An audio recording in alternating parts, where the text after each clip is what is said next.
What is good, everybody? Juliana Page here, and I want to talk about what a lot of people talk about, but I want to give some context. Maybe you have heard, maybe you haven't heard, but hopefully it'll allow you to really lock into whatever it is that you need motivation around, or wherever it is that you've been trying, which I don't like that word, but trying to build momentum. So, a phrase that I've kind of coined, you can see it on my website, julianapage.com, is integrity momentum. And that's really where I believe that motivation comes from. So, for example, I don't believe that you can just sit around and wait for motivation to strike.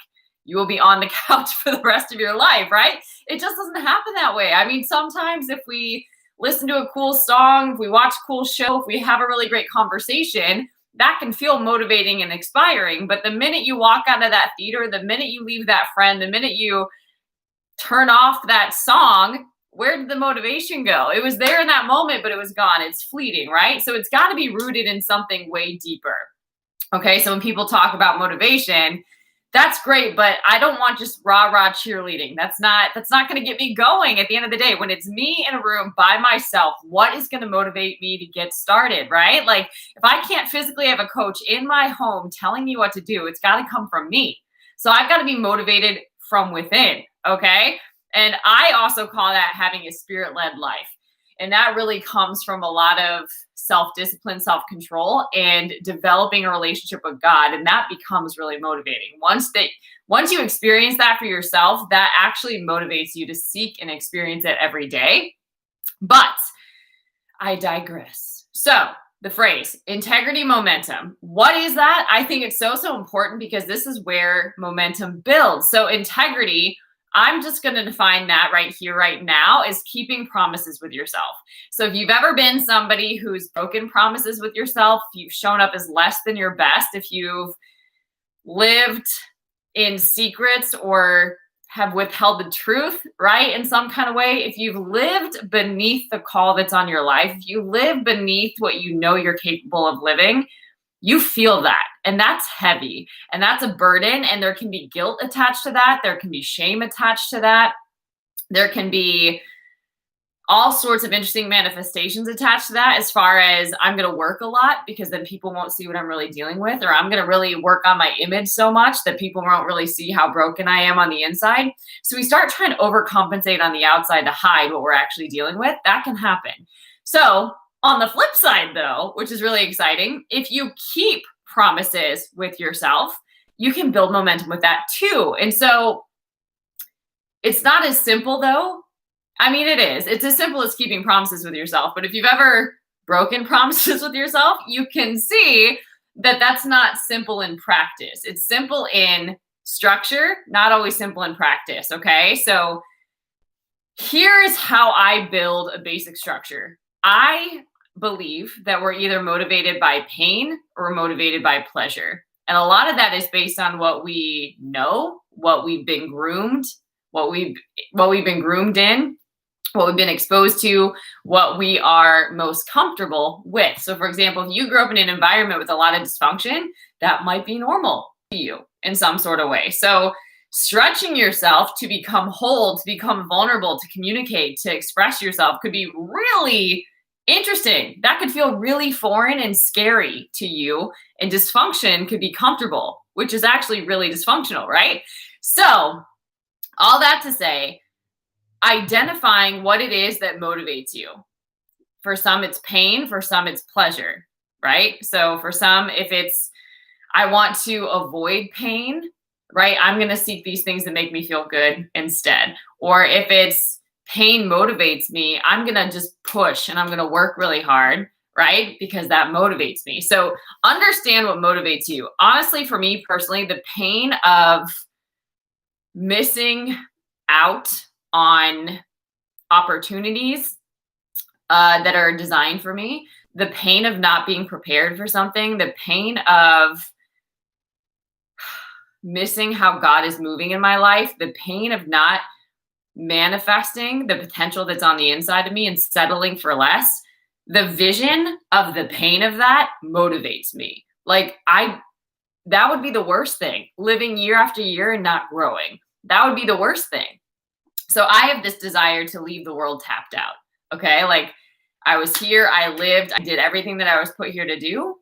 And that was it, right? Versus living somebody else's story or living according to somebody else's standard or living a life just getting by and just surviving when there was so much more that I never explored or never tapped into. That would be the worst thing. So that motivates me.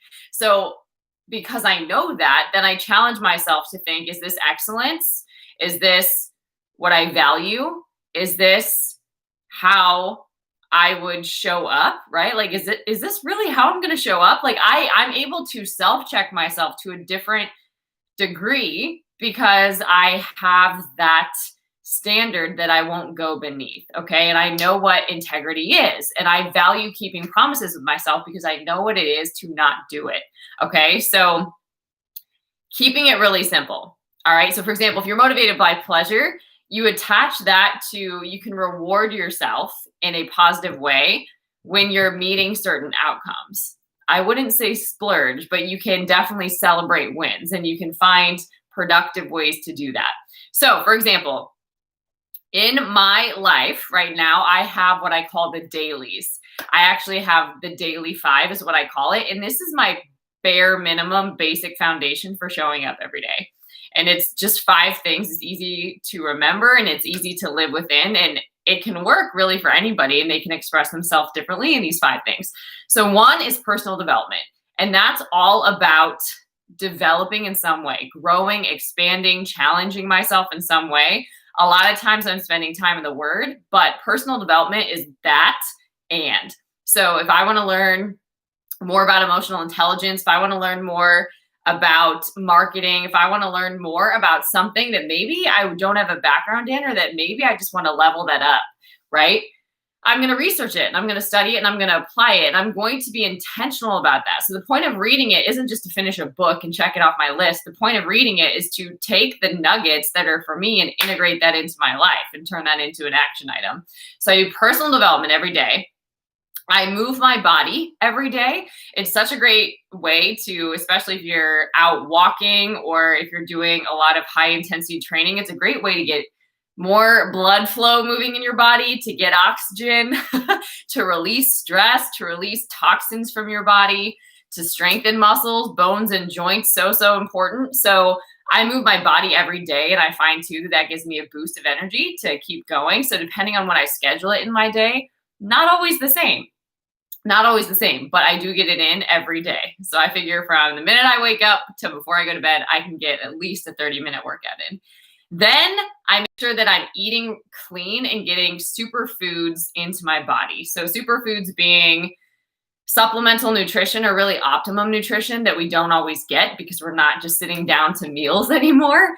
Fruits, vegetables, actually taking my vitamins. I used to be not so good at doing that. So making sure that I'm doing that. Then I devote a majority of my time to my purpose in serving. And then lastly, I spend time in gratitude and visualizing how it went and how I want to adjust moving forward and where I'm going. And really being clear, because a lot of times we can get caught up in what the past looked like or what we're facing and totally, we really just don't focus on where we're going a lot. So I make sure to intentionally do that every day so that I can adjust and constantly refine how I'm journeying through life. So those daily habits help me be consistent and they teach me and they train me in integrity momentum. So I keep promises with myself throughout all of these. So for example, I set an alarm. I don't hit snooze. I get up. So I kept that promise. Then I have my quiet time and I show up for myself and I make sure that I feed my soul so I have something valuable to give, right? So that's integrity. I keep appointments. If I say I'm going to do it, I'm going to do it. My word means something, right?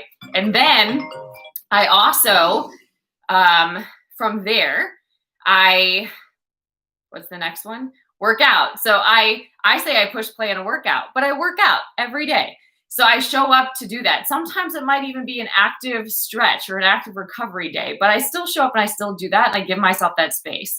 Then I also make sure that I'm serving and that I'm available for opportunities that God has for me to use me to be of service, right?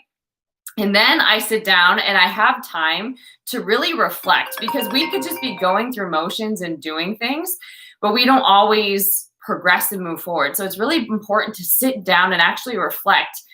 How was that action? Was that productive? Did it lead you to the outcome that you're after? And how can you adjust that tomorrow? Or do you need to course correct, right? So it's really valuable to be able to go through that. But there's at least 5 promises that I kept with myself, and promises within promises. And what that really does is, as you keep promises with yourself and you take these little actions every day, you build momentum and you build confidence and you boost your self-esteem too, which can only give you energy and emotional commitment. So this next thing that I want to share is just how you can stay motivated. You have to understand, like I said in the beginning, that you are not just going to be motivated, right? You have to train yourself to show up. And it's really discipline that creates motivation, because the results will come from being consistent. But you can't just do it for the results. You have to do it because commitment and keeping promises with yourself matters. So the first thing that I would say is, any new goal that you have, let's say that it's working out, you've got to make a new time block for that in your schedule. If you're not currently doing it, you have to make space for it if you're going to commit to it. So you have to decide when these 30-minute blocks are going to be in your schedule, whether that's early morning for you, whether that's the lunch hour for you, whether that's after work, whether it's, after you eat dinner and maybe you like transition into doing a different kind of work, a side hustle or something, but making sure that you make these time blocks and physically put it on your calendar, like you're making a date with yourself. Then start creating outputs, like determine what your outputs are going to be. So if it's fitness, what is that going to be? What is the output that you're going to do? Are you going to follow a program? Are you going to hire a trainer? Are you running so many miles a day? Determine what your outputs are so you have something that you can measure, okay? Then put yourself on at least a 90-day challenge. You can't really tell if you're building momentum and keeping promises with yourself if you don't at least see yourself through 3 months, okay? Then have a way that you can talk it through with somebody every week. Pick a day that you're going to talk it through, whether that's on a Sunday, whether it's a Friday, but probably at the end of the week. Pick a time and get an accountability partner. It can be a professional coach, which I recommend, but it could just be a friend if that's all you have access to right now. And check in with them and say, here's what I committed to this week. Here's what I did. Here's how I'm going to adjust next week. Do you have any feedback for me? How did you do, right? But create space where you can get that feedback. Then the last thing that I would say is make a way to really be self-reliant. So what does that mean? That means just like we can be triggered by things that aren't good, right? You've heard that. Triggers usually have a bad or negative connotation. You can trigger yourself in good ways. And what I usually like to do, so for example, to ensure that I show up, I put my phone on airplane mode to focus when I'm doing work. I set reminders on my phone. I have notes for days on my phone, just notes where I'm reminding myself, and I'll email them to myself and I'll keep them unread until I get to a task. But I create systems to help me be self-reliant and help me show up for my goals. It's like gradually getting darker right now because it's about to storm. But that's what I would say. Motivation does not just come. You've got to create space to just show up every day, and you will get your results as you take these mini actions every day. And you build momentum in taking the action. So motivation is something that you determine that you have and you're going to make happen. It's discipline. Discipline is the cure-all to really getting a result that you want to get.